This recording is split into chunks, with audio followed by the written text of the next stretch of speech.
Many times supporters of various clubs will say things like, "He's not a United player," or "That's not the West Ham way of playing," or other such utterances about the team or player in question. Although commonly heard around football stadia in the UK, there is some confusion as to what is actually meant by the comments.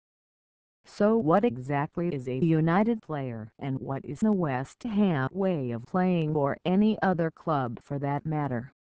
Sam Allardyce put it quite succinctly when he was the manager of West Ham United. He had just stated that, in order to keep the club in the Premier League, he would have them playing the football necessary to do so.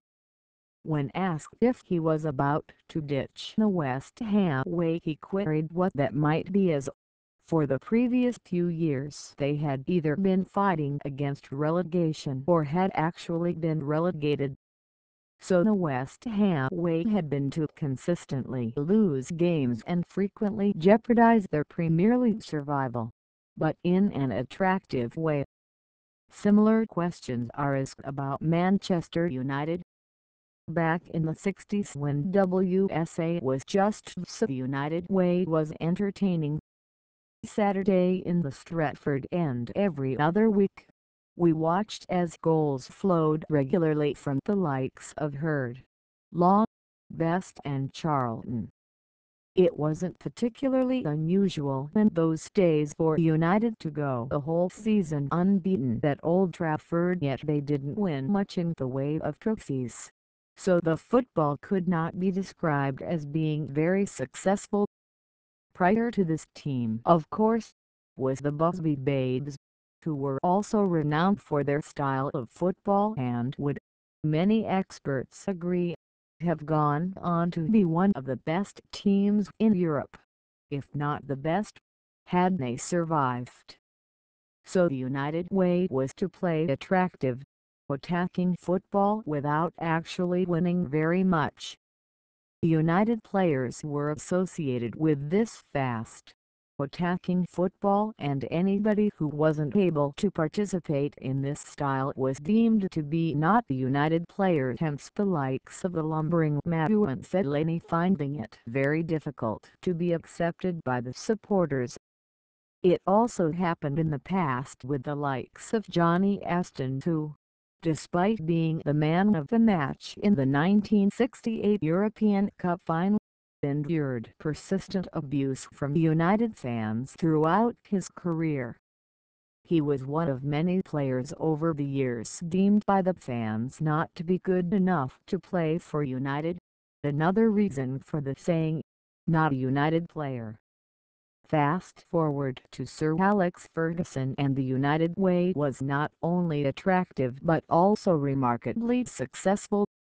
Unfortunately, this has now become the stick with which to beat any manager following Ferguson.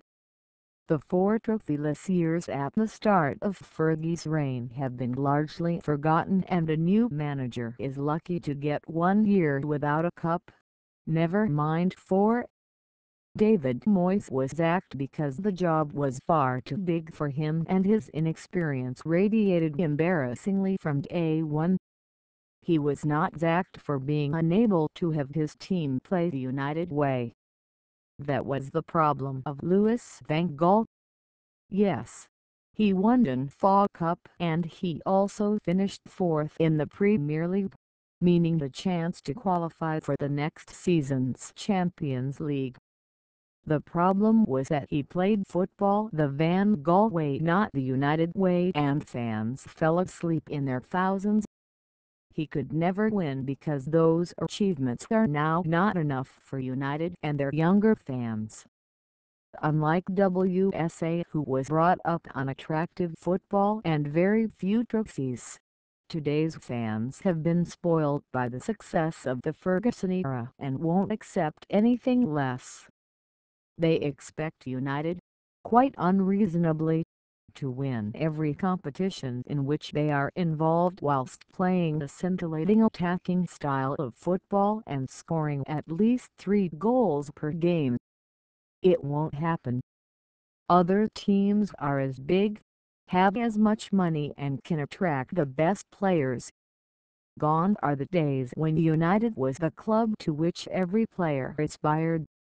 They can still try to play attractive football, they can still try to win trophies.